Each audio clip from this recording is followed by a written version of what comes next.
warahmatullahi wabarakatuh. Oh, ini 19C atau 19D ya? C, Miss. C, Miss. 19 Miss. Materinya ini sudah saya share di grup. Minta tolong untuk ditampilkan ya.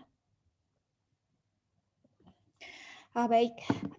Selamat datang di perkuliahan pertama untuk mata kuliah. Sebenarnya ini bukan pertemuan pertama ya, tapi ini pertemuan kedua harusnya. Tapi kita pertemuan pertama melalui media Zoom. Jadi kita baru pertama kali tatap muka. Nah, di sini nanti kita akan belajar tentang manajemen keuangan selama 1 semester ke depan. Nah, ini itu semester berapa ya? 19, 20, semester 6. Oh, 6. 4, Miss. 4 ya? Oh, baru semester 4, oke. Baru semester 4. Sebetulnya pertemuan kemarin itu kita harus review mengenai apa sih manajemen keuangan itu. Nah, karena kemarin kita belum sempat ketemuan di Zoom, jadi hari ini akan saya review aja sedikit-sedikit tentang apa sih sebenarnya manajemen keuangan itu dan apa sih yang harus kita pelajari selama 1 semester ke depan. By the way, kemarin itu saya sudah upload untuk learning kontraknya, cuman itu nanti akan ada learning kontrak yang baru. Jadi yang akan saya upload ini learning kontraknya itu yang sudah fix ya, yang sudah fix kesepakatan dengan tim dosen mengenai standar penilaiannya, kemudian minimal perankingan dan juga standar nilai A, B, C, dan D. Kemudian tentang apa yang akan kita pelajari selama 1 semester ke depan. Jadi di sini agak beda ya dengan RPS yang kemarin saya share di SPAD. Nanti bisa diupload lagi kalau misalkan sudah saya buatkan kelasnya. Karena sekarang itu kebetulan belum sempat saya buatkan kelasnya, jadi mungkin setelah ini nanti bisa di-download. Nah, untuk peraturan kelasnya saya bahas sedikit aja. Kalau di learning contract yang baru itu minimal untuk mendapatkan nilai A itu adalah 85. Jadi range-nya 85 sampai dengan 100. Itu dapat nilai A. Itu menyesuaikan begitu. Nanti bisa dilihat di kemudian untuk pertemuan kita melakukan video Zoom. Akan semaksimal mungkin melalui Zoom kecuali ada kondisi tidak memungkinkan untuk diadakannya video meeting seperti ini. Karena kalau misalkan kita belajar materi yang akan di-share di Spada, itu mungkin akan kurang maksimal nanti outputnya bagi kalian, dan kalian juga akan kesulitan untuk begitu. Untuk kelas saya kalau bisa semuanya on cam ya, karena saya juga harus memastikan kalau misalkan kalian memang betul-betul mengikuti yang saya ini. Ini Anjas ini udah 3 semester ya ikut saya ya? Iya, Miss. Gak bosen-bosen anak ini. Oke. Siapa aja yang kemarin sebelumnya udah pernah saya ajar? Bella, Miss. Siapa lagi? Adel, Miss. Dewi, Miss. Aul, Miss. Banyak ya. Janur, Miss. Oke, banyak yang lain juga yang belum pernah kelihatan nih muka-mukanya. Kenapa kalian kok nggak bosan apa? Terutama Anjas nih. Udah 3 semester berturut-turut sama saya nih. Gimana Anjas? Coba ceritain ke teman-temannya. Kok pernah kena marah saya nggak ya? Nggak pernah. Nggak pernah. Nggak pernah kok, Miss. Oke. Nah, jadi saya akan kilas balik sedikit aja nih tentang apa sih itu manajemen keuangan. Ini saya belum buatkan PPT-nya memang karena sejujurnya saya belum sempat juga sih. Nanti tapi akan saya share untuk materi tentang bab 1 ini di Spada. Jadi kalian tunggu aja ya. Karena kalian pasti saya yakin nggak akan baca materi ini sebelum mau ke ujian. Nah, di sini Sebentar, saya juga sambil baca. Mengenai bab pertama ini seharusnya kita belajar tentang pengertian, tujuan, dan juga fungsi dari manajemen keuangan. Jadi pengertiannya itu adalah keseluruhan aktivitas perusahaan yang berhubungan dengan usaha mendapatkan dana yang diperlukan dengan biaya yang minimal dan syarat-syarat yang paling menguntungkan, serta usaha untuk menggunakan dana tersebut secara efisien. Jadi manajemen keuangan itu yaitu aktivitas perusahaan di mana dengan melakukan manajemen keuangan ini diharapkan dapat meminimalisir biaya-biaya dan juga memaksimalkan keuntungan-keuntungan yang nanti akan diperoleh perusahaan gitu. Tujuannya apa sih dari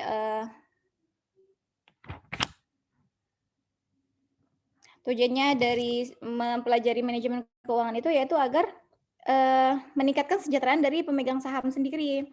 Pemegang saham itu pemilik perusahaan bukan? Menurut kalian pemegang saham pemilik perusahaan bukan? Iya, Miss. Ya, jadi kalau setuju nggak ya kalau misalkan perusahaan itu beroperasi itu tujuan utamanya adalah untuk memperkaya pemilik perusahaan?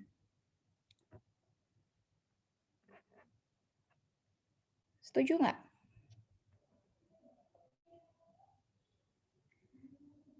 Kalian nih bekerja di satu perusahaan. Sebetulnya kerja keras kalian itu tujuan utamanya adalah untuk memperkaya si pemilik perusahaan aja gitu. Ya nggak? Iya, Miss. Terus pemilik perusahaan itu siapa sih?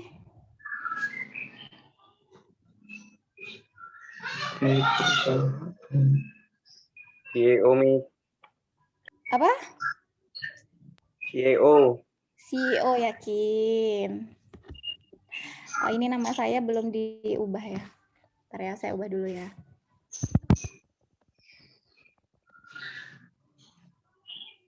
Siapa sih pemilik perusahaan itu?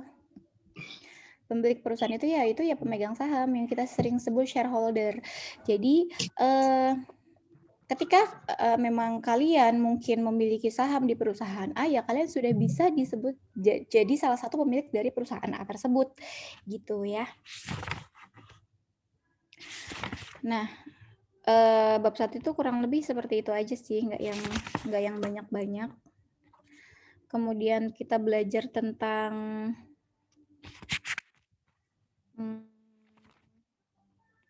tren terkini, tanggung jawab sosial, itu sebenarnya bisa dibaca aja sama kalian, nggak perlu saya jelaskan. Jadi saya langsung ke bab 2 aja ya. Boleh di-share untuk PPT. Ininya siapa nih?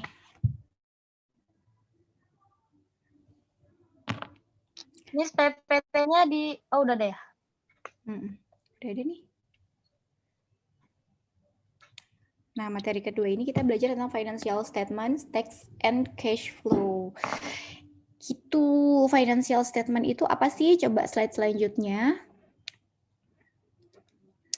Nah, di sini disebut juga ada yang nama di dalam financial statement atau laporan keuangan itu salah satunya ada namanya neraca keuangan atau balance sheet gitu. Kalau misalkan di laporan keuangan biasanya pakai bahasanya balance sheet gitu. Cuman pengertiannya itu udah sudah saya translasikan ke bahasa Indonesia karena takutnya kalau misalkan kalian pakai bahasa Inggris juga mikirnya 2 kali, udah mikir pengertiannya, mikir artinya juga gitu.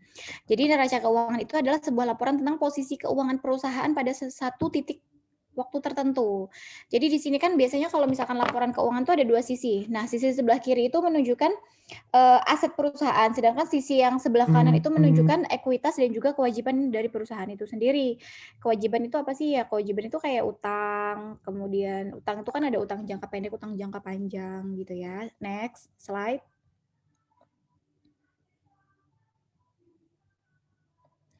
Nah, ini salah satu contoh kecil aja dari yang disebut dengan balance sheet. Di sini ada aset. Nah, ini sisi sebelah kiri ya. Sisi sebelah kiri itu ada yang namanya aset. Sedangkan sisi ke sebelah kanan itu ada yang namanya kewajiban dan ekuitas. Ini saya typo, harusnya ekuitas ya, bukan kuitas. Jadi aset ini ada beberapa yang ada kas, ada piutang, ada persediaan, ada kemudian nanti ditotalkan disebut dengan total aset lancar dan juga ada aset tetap. Kas ini adalah uang kas, uang cash yang dipunyai perusahaan yang sangat liquid. Jadi di sini itu diurutkan berdasarkan likuiditasnya. Likuiditas itu adalah aset yang ketika diuangkan itu tidak membutuhkan waktu yang lama dan nilainya tidak banyak berkurang. Jadi kas ini adalah uang nyata emang ada uang nyata yang dipegang oleh perusahaan saat ini begitu. Jadi uang yang benar-benar liquid yang benar-benar ketika dibutuhkan langsung ada itu disebut dengan kas. Kemudian ada yang namanya piutang. Piutang itu adalah uang yang istilahnya gini, kita menjual barang. Nah, yang membeli barang kita itu masih belum membayar uang ke kita gitu loh. Jadi disebutnya dengan piutang. Sedangkan persediaan ini adalah barang-barang yang memang baik itu barang yang masih barang mentah, barang setengah jadi ataupun barang jadi yang dimiliki perusahaan. Itu dinamakan dengan aset juga, aset persediaan. Di mana likuiditasnya itu tuh dianggap likuiditas sedang karena dia kalau misalkan dicairkan juga membutuhkan waktu, tapi waktu pencairan juga nggak terlalu lama. Beda dengan aset tetap. Aset tetap itu seperti contohnya pabrik, kemudian alat-alat produksi itu disebut dengan aset tetap, gitu ya. Di sini nanti akan ditemukan, dijumlahkan, dinamakan dengan total aset. Nah, ini kan ada perbandingan tahunnya ya. Jadi tahun 2009 sama tahun 2010 berapa. Biasanya kalau misalkan laporan keuangan itu ditampilkannya per kuartal atau per semester atau per tahun gitu. Kalau ini ditampilkannya per tahun ya. Nah, sedangkan sisi sebelah kanan itu ada yang namanya kewajiban dan ekuitas. Kewajiban itu terdiri dari apa aja sih? Utang dagang, kemudian utang wesel, kemudian akrual. Nah, kemudian nanti ini di total nih. Nah, yang ketiga ini disebut utang jangka pendek. Ini masuk dalam kategori utang jangka pendek atau utang-utang yang di bawah 1 tahun biasanya. Sedangkan di sini, aduh saya banyak typo nih ngetiknya. Ada yang namanya utang jangka panjang, biasanya utang yang jangkanya itu di atas 3 tahun. Utang-utang mungkin utang bank, utang kredit bank dan sebagainya, ini masuk ke utang jangka panjang.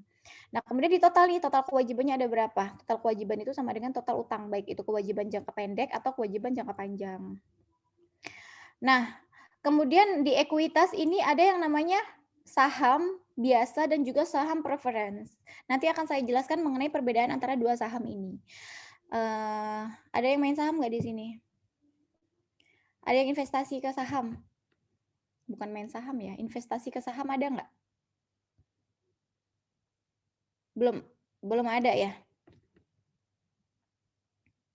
Ada nggak? Salah satu aja mungkin. Belum ya. Tapi tertarik nggak?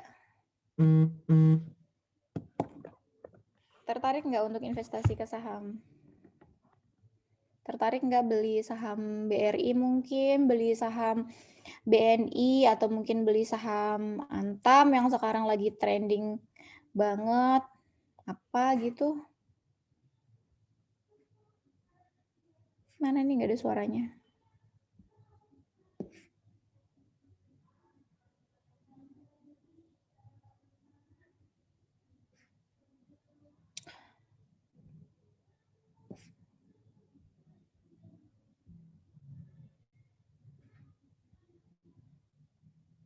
Mana nih responnya?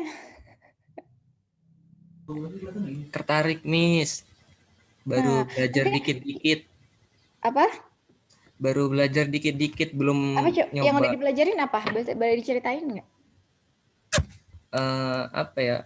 Kan sekarang masih udah banyak aplikasi ini sih, Miss. Aplikasi-aplikasi apa namanya?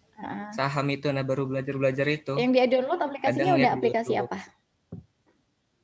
Apa ya? Kalau yang ini paling yang sering Binomo itu, Miss.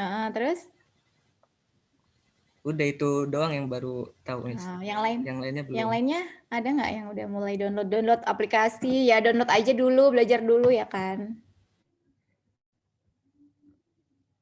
Udah mulai baca-baca kan sekarang banyak banget sih, materi-materi yang bisa kita akses secara gratis di YouTube atau webinar-webinar gratis kayak gitu. Itu banyak banget kalau misalkan kita aktif untuk mengikuti, kegiatan-kegiatan seperti itu ya. Next. Nah, di sini ada nih beberapa pengertian mengenai, bukan pengertian ya, jadi kategori mengenai neraca keuangan. Nah, kan yang tadi yang sisi sebelah kiri itu kan disebut dengan aset, sedangkan sisi yang sebelah kanan itu kan di kelompok, liabilitas dan ekuitas. Liabilitas itu utang ya. Kemudian di sini di sisi sebelah kiri itu biasanya aset itu disusun itu menurut likuiditasnya, dari likuiditas yang paling tinggi ke likuiditas yang paling rendah. Kemudian, meskipun seluruh aset seluruhnya itu dinyatakan dalam rupiah, namun kas yang mencerminkan uang nyata yang seperti saya, sebutkan tadi, kas mungkin, persediaan itu kan disebutkan di dalam laporan keuangan itu kan Rp berapa gitu, tapi kan dia bukan dalam bentuk uang gitu, dia dalam bentuk barang gitu. Jadi yang mencerminkan bentuk uang yang nyata ya cuman kas itu sendiri. Kemudian piutang merupakan tagihan kepada pihak lain yang berhutang. Yang tagihan itu ya misalkan kita menjual barang kita kepada seseorang, sedangkan seseorang itu tuh membelinya dengan, secara, berhutang gitu. Jadi, kita mempunyai piutang terhadap si yang punya utang kepada kita itu. Kemudian persediaan menunjukkan jumlah rupiah yang telah diinvestasikan perusahaan dalam bahan baku, produk setengah jadi, atau produk jadi yang, belum terjual ya ini ya. Sedangkan aset tetap merupakan aset pabrik atau peralatan yang dimiliki perusahaan setelah dikurangi dengan depresiasi. Jadi jangan lupa untuk menyantumkan, depresiasi dan juga amortisasi dalam laporan keuangan, karena biasanya aset tetap itu akan mengalami penurunan setiap tahun. Misalkan gini, nilai ketika kalian beli mobil, kemudian, tahun ini, tahun depan itu kan nilainya akan berubah sih, misalkan tahun ini itu, harganya sekian. Nah, setelah digunakan selama 1 tahun itu kan, nanti nilainya itu sudah beda gitu, itu yang disebut dengan, depresiasi gitu ya. Kemudian liabilitas dan juga ekuitas. Kewajiban diklasifikasikan sebagai utang lancar atau, jangka panjang yang sudah disebutkan tadi, namanya kewajiban itu adalah utang. Utang itu adalah kewajiban yang harus ditepati oleh perusahaan, yang harus dibayarkan oleh perusahaan. Kewajiban lancar memiliki umur kurang dari 1 tahun. Jadi yang utang lancar itu biasanya utang-utang yang di bawah 1 tahun. Sedangkan utang yang tidak jatuh tempo di tahun mendatang diklasifikasikan sebagai kewajiban jangka panjang. Jadi kalau misalkan utang itu tidak tertagih di tahun ini, itu dimasukkan ke dalam utang jangka panjang. Nah, perbedaan antara nilai total aset dan nilai total kewajiban adalah ekuitas dari pemegang saham. Jadi, total aset dikurangi, total kewajiban itu sisanya adalah ekuitas dari pemegang saham. Slide selanjutnya.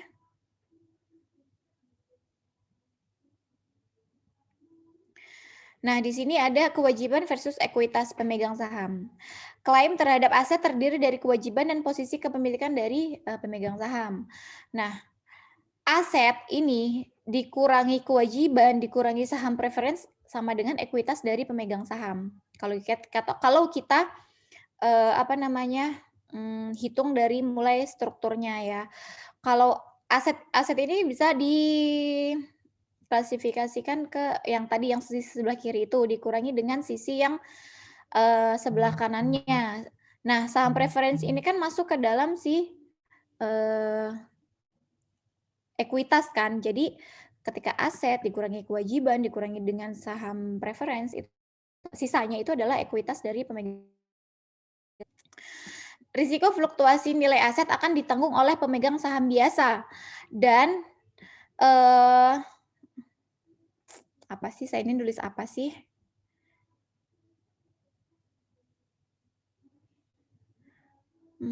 Biasa dan apa ya ini artinya ya? Mungkin dia ini kenaikan penurunan nilai aset karena inflasi atau kenaikan nilai aset karena inflasi, itu keuntungannya akan bertambah pada pemegang saham biasa. Jadi intinya gini, fluktuasi dari aset itu kan kadang kalau misalkan terjadi inflasi dia akan bernilai lebih tinggi. Nah, tapi keuntungan dari hal tersebut tidak akan ditanggung oleh si pemegang saham preference, tapi akan dinikmati oleh si pemegang saham biasa. Kenapa? Karena di sini dilihat dari struktur kepemilikan ini sendiri. Nah, kalau toh nanti asetnya ternyata nilainya naik, kemudian kewajibannya tetap atau kewajibannya kita asumsikan tetap, saham preferensinya kita asumsikan tetap, itu biasanya kan hasilnya nanti akan ekuitas pemegang saham itu juga ikut naik. Kalau misalkan si asetnya ini turun, nilai asetnya turun, dikurangi dengan kewajiban dan saham preference, itu nanti akan menghasilkan si ekuitas pemegang saham ini juga akan turun. Gitu. Jadi saham preference dengan si saham biasa ini akan beda. Nah, bedanya apa nih? Saham preference ketika terjadi kebangkrutan menempati peringkat setelah utang, tetapi di atas saham biasa. Jadi ketika sebuah perusahaan itu mengalami kebangkrutan, biasanya perusahaan itu akan melikuidasi aset-asetnya. Nah, hasil dari likuidasi aset-asetnya tersebut digunakan untuk membayar utangnya terlebih dahulu. Nah, jadi semua utang-utangnya itu harus dibayar terlebih dahulu. Setelah utang-utangnya dibayar, kemudian yang misalkan masih ada sisa dana itu akan diberikan kepada pemilik saham preference. Setelah si pemilik saham preference ini mendapatkan haknya, kemudian nanti baru terakhir adalah si pemilik atau pemegang saham biasa gitu ya. Jadi penempatannya seperti itu. Dividen saham preference memiliki nilai tetap sehingga ketika terjadi pertumbuhan laba, saham preference tidak ikut menikmatinya. Jadi si pemilik saham preference ini nanti setiap tahun akan mendapatkan dividen yang nilainya itu tetap. Kalau misalkan si pemilik saham biasa itu kan bisa naik, bisa turun tergantung dengan pertumbuhan labanya. Dia positif atau negatif. Tapi kalau misalkan si pemilik saham preference, dia akan mendapatkan hasil yang tetap setiap tahunnya, tidak peduli itu perusahaan labanya positif atau labanya negatif gitu. Jadi ada plus minusnya memang. Tapi jarang sekali ya perusahaan-perusahaan yang menerbitkan saham preference. Biasanya dia lebih banyak menerbitkan saham biasa. Selanjutnya, next slide. Nah, ini likuiditas. Apa sih likuiditas itu? Likuiditas itu adalah mengacu pada kecepatan dan kemudahan suatu aset dapat dikonversi menjadi uang tunai. Jadi, seberapa liquid aset itu nanti tergantung dari seberapa cepat aset itu mudah dicairkan. Gimana sih liquid itu kan kalau bahasa Indonesianya cair gitu ya, mungkin ya. Mencair gitu. Gimana sih? Jadi semakin liquid, semakin cair, ya akan semakin mudah kita untuk mendapatkan uang dalam bentuk nyata gitu. Gimana ya, gitulah pokoknya intinya. Oleh karena itu, aset yang sangat liquid adalah aset yang dapat dijual dengan cepat tanpa kehilangan nilai yang signifikan. Sebagian besar aset tetap relatif tidak liquid. Jadi aset tetap itu biasanya nggak liquid. Misal kayak pabrik itu kan kalian butuh waktu untuk ngejualnya kan. Itu kan itu dianggap likuiditasnya rendah. Karena nanti kalian akan mengkonversi si aset pabrik itu dikonversi menjadi uang tunai, itu kan butuh waktu yang lumayan lama. Atau misalkan alat-alatnya dan sebagainya. Aset liquid umumnya kurang menguntungkan untuk dipegang karena ya itu tidak liquid gitu. Sampai dengan saat ini ada yang ingin ditanyakan biar kalian nggak terlalu penuh. Nanti kalau misalkan ditanyakan di akhir kalian lupa pertanyaannya. Ada nggak? Ada yang ingin ditanyakan nggak?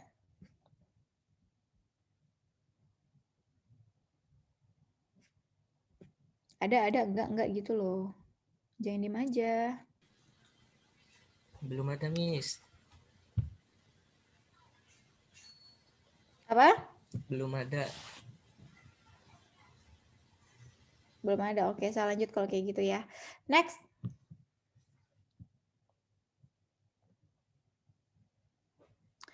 Nah, di sini utang versus ekuitas.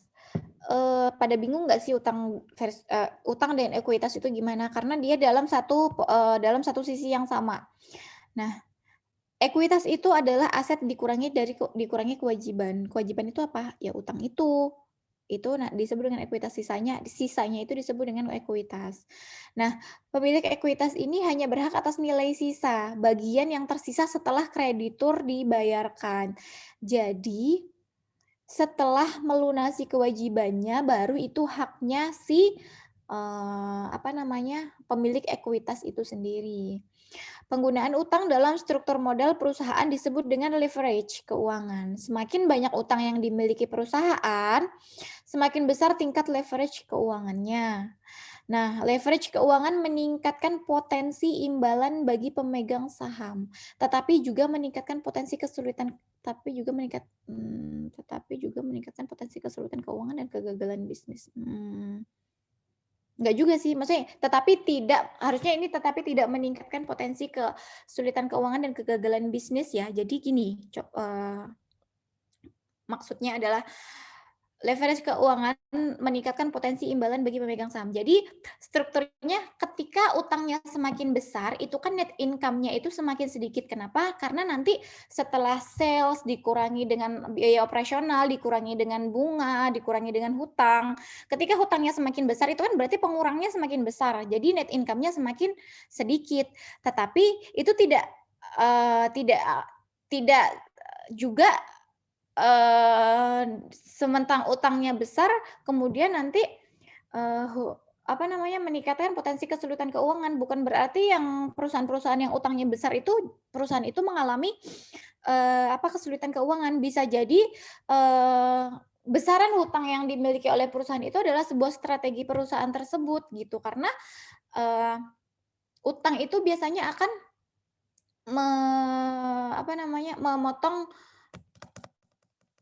membantu untuk mengecilkan pembayaran pajak ya. Jadi kalau misalkan ternyata utangnya besar kan nanti si net income-nya ini kan juga akan berkurang. Nah, biasanya ketika ternyata net income-nya lebih kecil, itu kan nanti pembayaran pajak kepada pemerintah itu biasanya juga lebih kecil.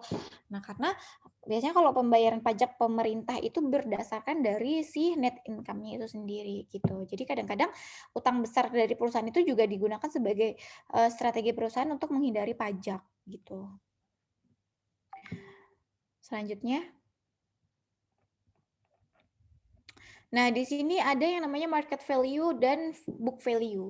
Market value atau biasa disebut dengan nilai pasar ini merupakan suatu nilai yang didasarkan pada penawaran dan permintaan yang merupakan harga atau jumlah yang bersedia dibayar seseorang di pasar. Gini, misalkan kalian punya akun sekuritas, ketika kalian melihat dari profile dari perusahaan atau entitas yang kalian ingin beli sahamnya, itu nanti akan ada yang namanya price book value atau price market kayak gitu ya. Jadi price itu harga saham di pasar itu beda dengan harga saham berdasarkan nilai bukunya. Misalkan mungkin di nilai bukunya bisa saja cuma 500, tapi ternyata di pasar harga saham itu malah bisa sampai 1.000 atau 1.500 atau bahkan 5.000 gitu. Jadi ini perbedaannya di situ. Kalau misalkan nilai buku adalah nilai aset perusahaan yang tertera pada catatan atau informasi akun perakunan. Jadi berdasarkan dari nilai akuntansi gitu. Perhitungan nilai akuntansinya. Umumnya tidak sama dengan nilai pasar. Biasanya yang dicatat adalah harga ketika aset tersebut dibeli. Setiap tahun nilai aset tersebut dikurangi atau didepresiasikan dan pengurangan nilai tersebut dibebankan pada pendapatan perusahaan. Jadi bedanya itu aja sih. Jadi kadang-kadang ada yang perusahaan yang memang book value-nya lebih tinggi daripada market value-nya, atau ada perusahaan yang memang market value-nya jauh lebih tinggi dari si book value-nya kayak gitu. Itu nanti akan kalian temui ketika kalian memang sudah bisa melihat. Nantilah kalian akan belajar itu di mata kuliah pasar modal. Nilai yang ditampilkan di neraca untuk aset perusahaan adalah nilai buku dan umumnya bukanlah nilai, mana ini tadi? nilai aset yang sebenarnya gitu. Ya, next.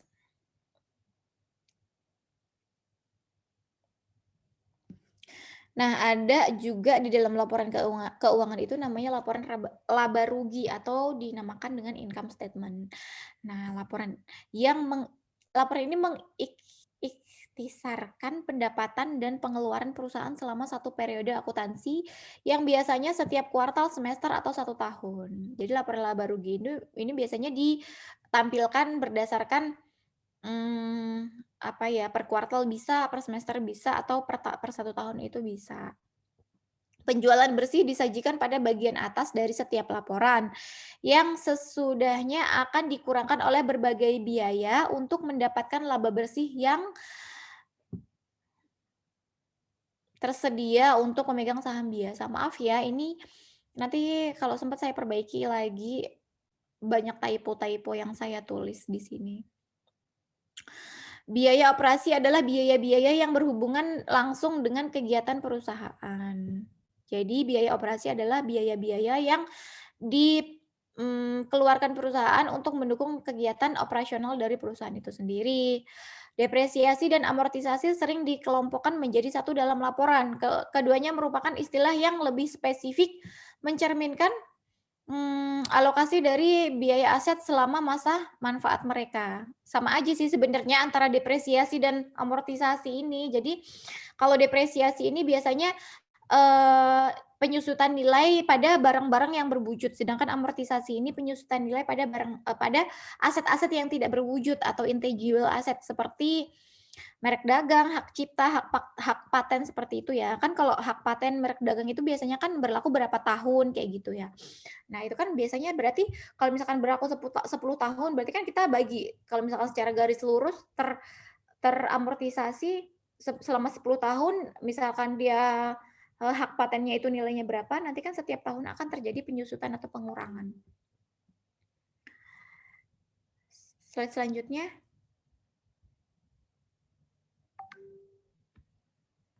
Nah, ini contoh dari si income statement itu sendiri. Nah, kalau misalkan neraca itu kan dianggapnya potret pada satu titik waktu, maka laporan laba rugi melaporkan operasi selama satu rentang waktu. Kalau sebenarnya ini saya foto di buku sih, jadi kurang jelas ya. Jadi di sini itu yang pertama adalah penjualan bersih atau sales yang akan ditampilkan pertama. Kemudian nanti akan dikurangkan oleh biaya operasi atau cost of goods sold. Nah, dipotong biaya operasi. Kemudian nanti di sini akan hasilnya disebut dengan laba kotor atau ini belum dikurangi oleh si depresiasi, bunga, amortisasi, ya, disebutnya dengan EBITDA, earning before interest, tax, depresiasi, and amortisasi. Disebut dengan EBITDA yang 383 ini. Kemudian dikurangi lagi oleh depresiasi dan amortisasi. Nah, amortisasinya ternyata nggak ada dia. Nah, dikurangi depresiasi aja, dikurangi depresiasinya 100. Total depresiasi dan amortisasi 100. Jadi, setelah dikurangi oleh depresiasi dan amortisasi, ini disebut dengan laba operasi. Laba operasi itu adalah kalau kita sering sebut EBIT. EBIT itulah earning before interest and tax. Pendapatan sebelum dikurangi oleh pajak dan juga beban bunga. Kemudian dikurangi beban bunga nih atas utang-utang yang dimiliki. Nah, di sini setelah yang saya sampaikan tadi ketika ternyata perusahaan itu utangnya besar itu kan beban bunganya besar. Nah, berarti di sini pengurangnya kan besar. Jadi semakin besar pengurang di sini kan nanti akan semakin mengerucut, semakin mengecil nih ke bawahnya. Disebut dengan EBT atau earning before tax, baru dikurangi bunga aja. Karena begitu ya. Nah, setelah dikurangi bunga baru yang selanjutnya adalah pajak. Di sini pajaknya 40%. Berarti ini di sini 40% karena dia perusahaan ya. Ini biasanya perusahaan-perusahaan mungkin kalau di Indonesia kayaknya cuman sampai dengan 35% ya. Kalau mungkin ini di luar kali sampai dengan 40%. Laba disebut EBT. Nah, setelah itu setelah dikurangi pajak ini disebut dengan laba bersih sebelum dividen preferen. Jadi laba bersih ini kalau misalkan perusahaan punya saham preferen, dia harus dikasih dulu nih ke si pemilik saham preferen. Berapa dikasihnya? Ya sesuai dengan perjanjian awal, dia memberikan dividennya berapa. Kalau misalkan per lembar sahamnya di sini ditulis 4, ya berarti dikalikan aja dividen per lembar sahamnya dengan total dari lembar saham yang beredar atau yang dimiliki oleh si pemilik saham preferen itu sendiri. Nah, setelah dikurangi itu, jadilah laba bersih untuk pemegang saham biasa. Sisanya itu akan diberikan kepada si pemilik saham biasa. Jadi pemilik saham biasa ini adalah struktur terakhir ya. Setelah semuanya sudah terpenuhi, baru dia keuntungannya itu untuk dia. Atau disebut dengan dividen bersih. Nah, gitu. Nah, ini nanti akan dilakukan RUPS nih, biasanya rapat umum pemegang saham. Di sini labanya ini mau dibagikan dalam bentuk dividen atau mau ditahan atau mau diinvestasikan kemana, kayak gitu ya. Nah, slide selanjutnya.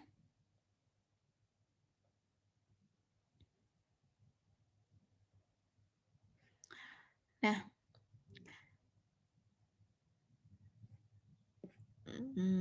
pajak. Di sini ada beberapa pajak itu, ada pajak perseroan, ada pajak pribadi. Pajak perseroan ini biasanya besarannya antara sampai dengan 5, bentar saya lupa pajak itu berapa ya, sampai dengan, kalau nggak salah itu sampai dengan 35%. Kalau nggak salah itu iya sampai dengan 35%. Biasanya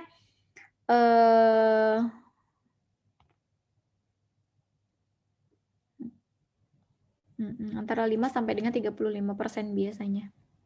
Tergantung dari besar perusahaan dan income-nya. Net income dari perusahaan itu sendiri. Kemudian kalau misalkan pajak pribadi itu berapa ya?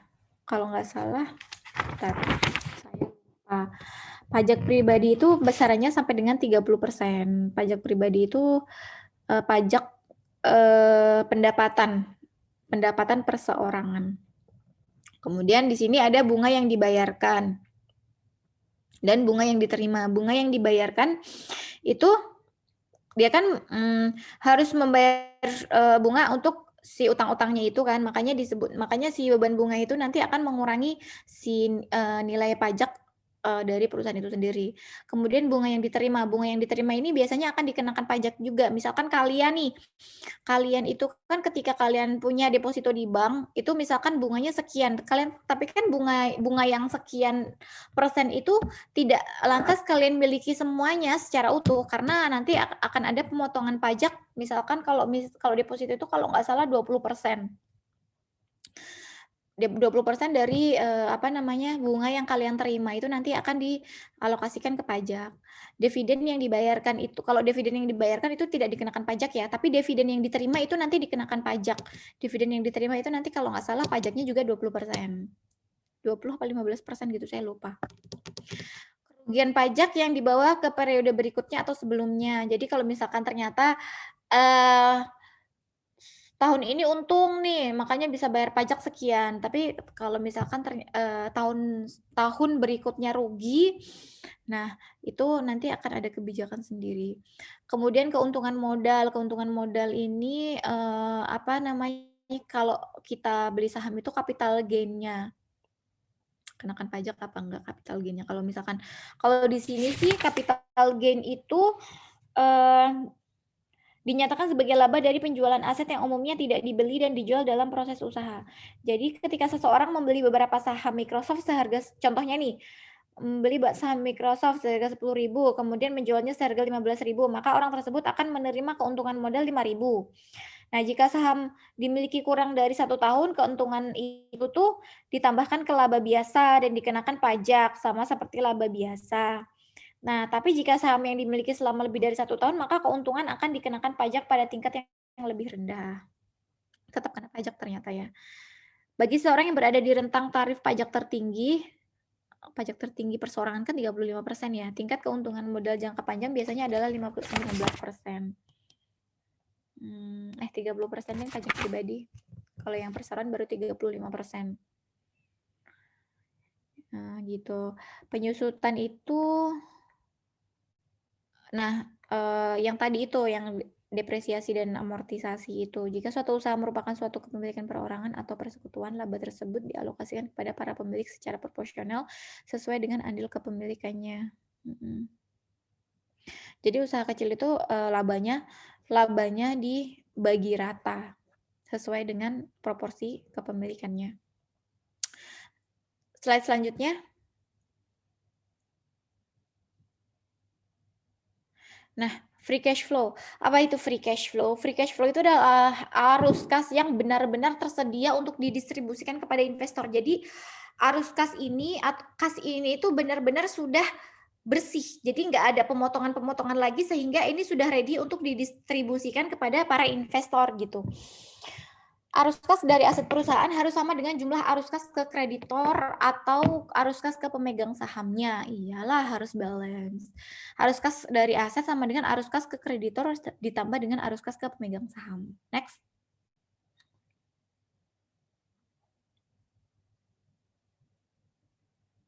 Cash flow from asset melibatkan 3 komponen, arus kas operasi, belanja modal, dan perubahan modal kerja bersih. Arus kas operasi ini mengacu pada arus kas yang dihasilkan dari aktivitas sehari-hari perusahaan dalam memproduksi dan menjual. Jadi laba operasi, laba yang dihasilkan dari aktivitas operasi yang dilakukan. Belanja modal mengacu pada pengeluaran bersih atas aset tetap, pembelian aset tetap dikurangi dengan penjualan aset tetap. Belanja modal mengacu pada pengeluaran bersih atas aset tetap. Pengeluaran bersih, dia beli aset misalkan. Dia beli aset tetap. Perubahan modal kerja bersih diukur sebagai perubahan bersih aset lancar relatif terhadap kewajiban lancar untuk periode yang diperiksa dan mewakili jumlah yang dibelanjakan untuk modal kerja bersih. Sebagai gimana ya kalimatnya ya? Perubahan modal kerja bersih diukur sebagai perubahan bersih aset lancar relatif terhadap kewajiban lancar untuk periode yang diperiksa dan mewakili jumlah yang dibelanjakan untuk modal kerja bersih. Oke, sampai dengan saat ini ada yang ingin ditanyakan nggak? Coba sih, ini sudah slide terakhir atau masih ada slide lagi ya? Next-nya coba. Nah, udah habis. Nah, sampai dengan saat ini ada yang ingin ditanyakan nggak? Ada yang masih belum jelas atau mungkin saya menjelaskannya agak kecepatan gitu ya? Gimana?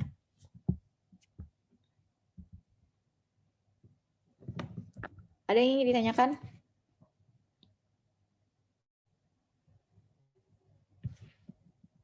Paham nggak nih? Nanti nggak ingin tanya tapi karena memang tidak paham atau karena mengerti? Rada paham, Miss, tapi agak bingung juga kecepatan. Yang mana yang bingung? Yang di terakhirnya itu loh, Miss. Yang mana? Yang ini? Iya. Yang cash flow from asset ini? Iya. Yang bagian mananya?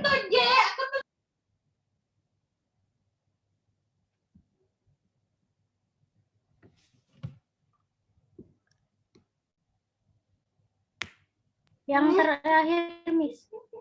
Yang perubahan modal kerja bersih diukur sebagai perubahan bersih itu ya? Iya. Sebentar ya, saya juga agak bingung ini. Perubahan modal kerja bersih diukur sebagai, ini soalnya materi bareng-bareng ya, jadi agak rancu juga. Perubahan modal kerja bersih diukur sebagai perubahan bersih aset lancar terhadap kewajiban lancar untuk satu periode dan mewakili jumlah yang dibelanjakan untuk modal kerja bersih. Sebenarnya saya tulis dulu ya. Saya nggak bisa kalau nggak nulis.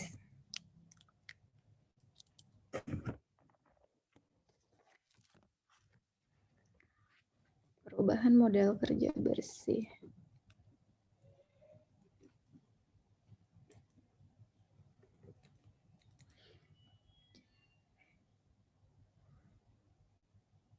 Adalah perubahan bersih aset lancar.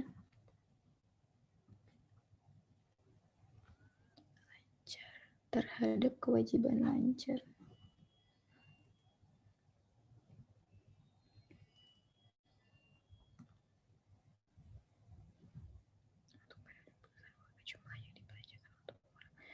Mewakili jumlah yang dibelanjakan untuk modal kerja bersih. Kalau nggak salah, jadi modal kerja bersih ini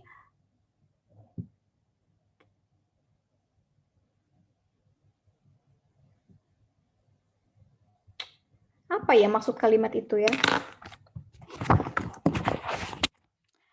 Ya, coba saya lihat dulu ada nggak di buku saya. Soalnya buku saya beda nih sama yang di itu. Selain itu sambil saya nyari ada yang ini nggak? Ada yang selain itu ada yang mau ditanyakan nggak?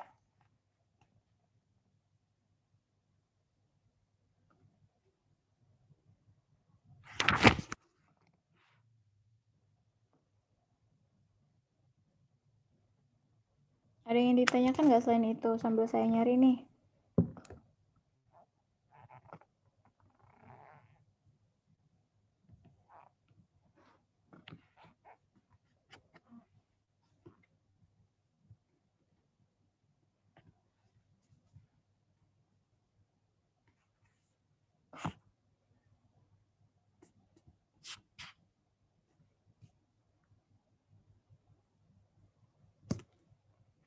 Ada nggak?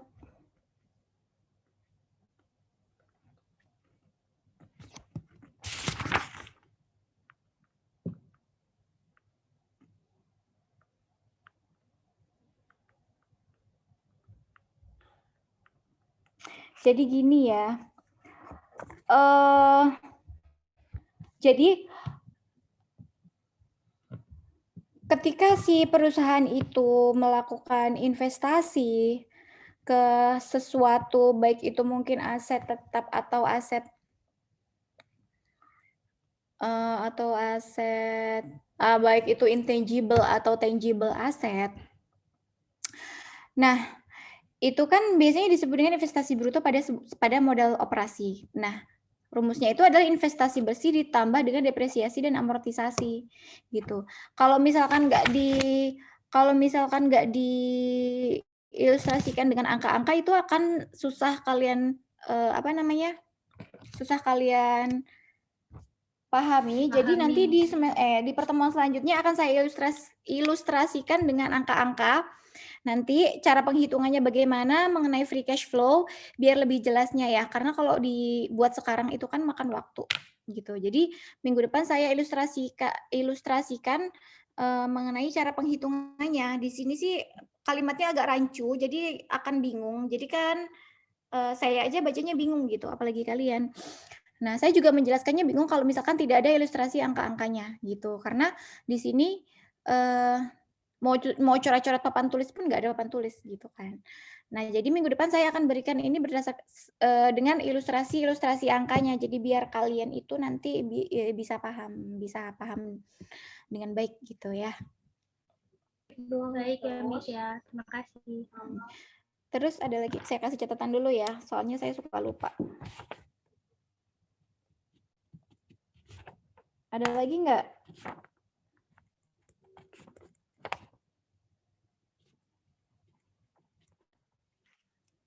Ada lagi selain itu?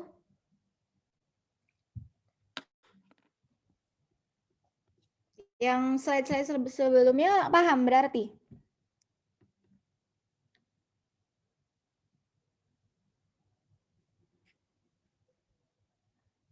Perbedaannya apa saham preference dengan saham biasa?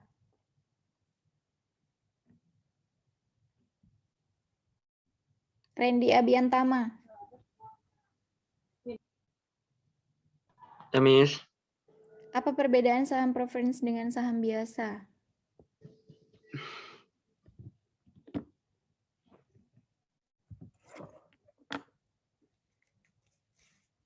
Gimana loh?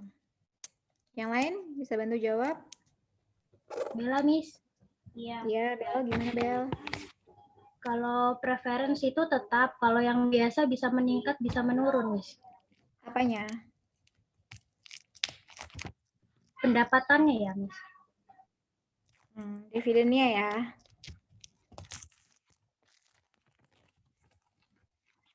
Oke. Gini, selanjutnya ada lagi nggak yang ingin ditanyakan? Minggu depan kita akan belajar tentang, jangan lupa ingatkan saya untuk mengilustrasikan itu ya, yang tadi ya, yang FCF ya. Harusnya FCF ini kalian juga harus bisa menghitungnya loh, free cash flow ini, karena ada beberapa rumus FCF. Atau kita sebut dengan free cash flow. Sebelumnya di sini kalian sudah pernah belum sih belajar tentang akuntansi, belajar tentang keuangan? Udah pernah belum? Atau baru sekarang ini? Udah pernah, Miss. Udah pernah?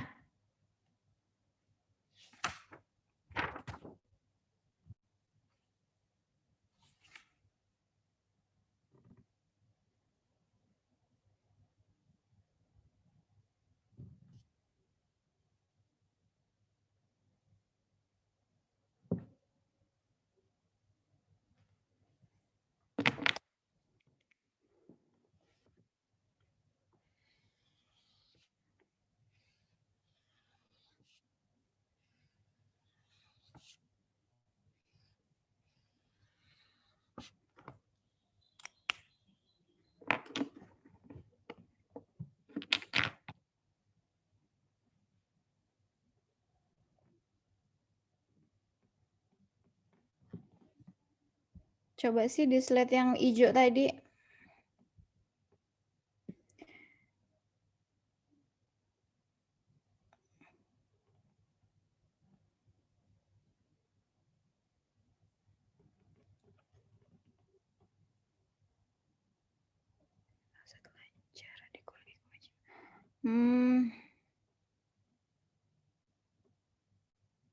Gini ya, gini.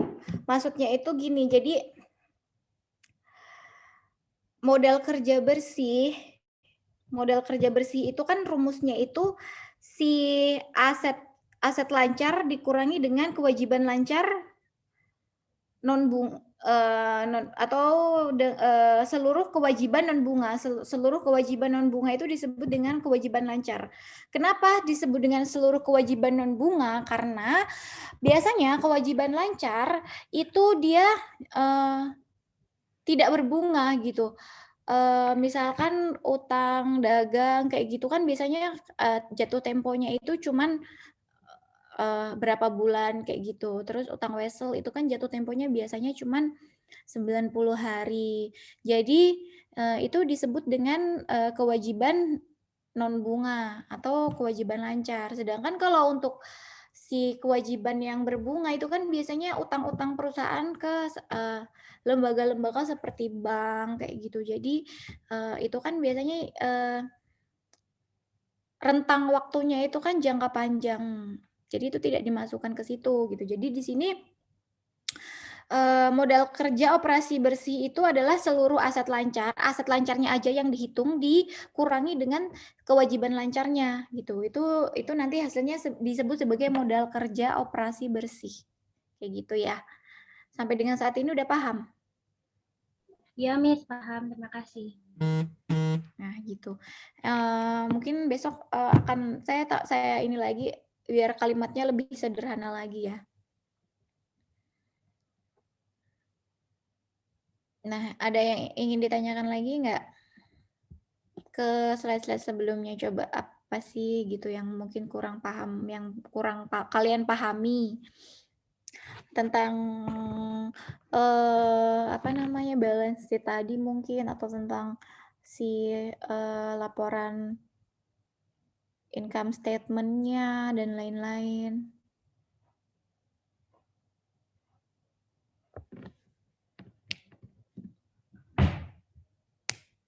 Ada yang kurang paham? Kalian belajar jangan hanya dari materi yang saya sampaikan ya. Jadi harus kreatif mencari materi-materi yang lain selain dari materi kelas yang saya sampaikan. Karena yang saya sampaikan ini kan sangat terbatas. Pengertiannya sangat terbatas, penjelasannya juga sangat terbatas. Jadi kalian harus bisa kreatif untuk mencari materi-materi yang lain di luar dari materi kelas yang telah saya berikan gitu. Kalau misalkan tidak ada yang ingin ditanyakan, nanti saya akhiri saja. Minggu depan persiapkan kelasnya seperti ini lagi. Pertanyaan-pertanyaan bisa melalui WhatsApp ya, kalau misalkan kalian masih bingung. Terus apalagi ya kira-kira yang perlu dibahas di sini? Tentang learning contract, kalian ada yang ingin ditanyakan nggak? Kalau yang masalah kelompok itu gimana ya, Miss? Kelompok. Kelompok itu kan sebenarnya sebetulnya kalau saya itu ngajar itu harus ada presentasi, karena di sini saya ingin melihat kalau kalian itu tuh belajar materi loh sebelum saya menyampaikan materi, kalian sudah mempelajari terlebih dahulu loh kalau misalkan kalian mau presentasi. Tapi kayaknya kalau untuk kalau untuk mata kuliah ini agak susah, tapi terserah kalian. Kalau ternyata kalian memang pengen ada presentasi kelompok, itu nggak masalah. Saya malah senang. Gimana? Karena kalian kalau nggak dipaksa ada presentasi kelompok, kalian mungkin ya belajarnya ya saat cuman pas di kelas aja, gitu. Enaknya gimana?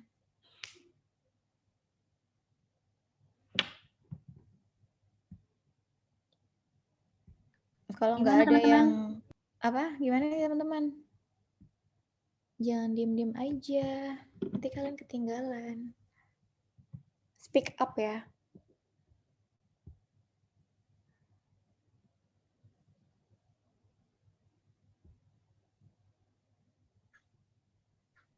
Kalau diem-diem aja berarti pasrah ya. Besok misalkan tiba-tiba minggu depan saya mau presentasi ya, kayak gitu. Iya nggak sih?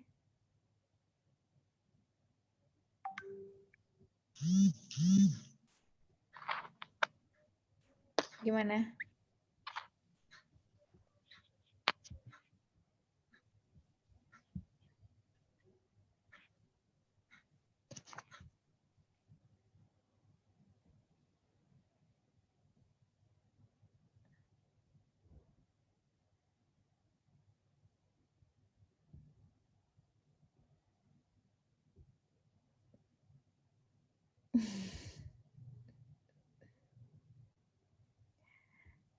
Gimana nih? Kesimpulannya gimana nih? Gak usah, Miss. Terserah Miss-nya aja. Terserah saya aja. Oh ya udah kalau kayak gitu. Nanti saya pikirkan ya. Iya. Ya udah, karena materinya sudah selesai, jadi kita akhiri saja pertemuan siang ini. Kita lanjutkan di minggu depan. Silakan dipelajari lagi materi-materinya. Apabila ada yang ingin ditanyakan atau ingin didiskusikan, saya sih pengennya itu tuh diskusi ya, karena kalau pertanyaan tuh kayak saya udah pinter banget gitu sih. Padahal saya sebenarnya masih sama-sama belajar juga gitu. Jadi pengennya kita saling diskusi bareng-bareng. Miss ini kalau kayak gini gimana ya, kayak gitu ya. Nah, jadi makanya saya butuh sekali respon dari kalian, keaktifan kalian bertanya, keaktifan kalian untuk berdiskusi gitu, agar nanti output yang kita hasilkan selama 1 semester ini bisa maksimal. Kalian setelah mengikuti mata kuliah manajemen keuangan ini jadi udah tahu seluk-beluk tentang manajemen keuangan itu seperti apa, itu udah ngerti gitu. Kalau sudah selesai, saya akhiri saja pertemuannya. Udah ini belum ya? Capture untuk absen belum ya? Ada 31. Lah, kok cuma 31? Kayaknya ada 34 tadi itu. Miss, ini habis ini pas udah di-record dikirim ke YouTube ya, Miss? Iya, udah buat YouTube-nya. Udah, terus masuk ke post ke Instagram itu yang videonya juga atau cuman Enggak, screenshot absen kita aja. Absen kita aja sekarang di capture coba. Di foto absen kita. Nanti komen nama-namanya di bawah foto absennya itu ya. Baik, Miss. Ya, Miss. Udah belum ku? Udah. Sudah, Miss. Oke. Sampai ketemu di pertemuan minggu depan ya. Saya akhiri. Wassalamualaikum warahmatullahi wabarakatuh. Waalaikumsalam warahmatullahi wabarakatuh. Miss.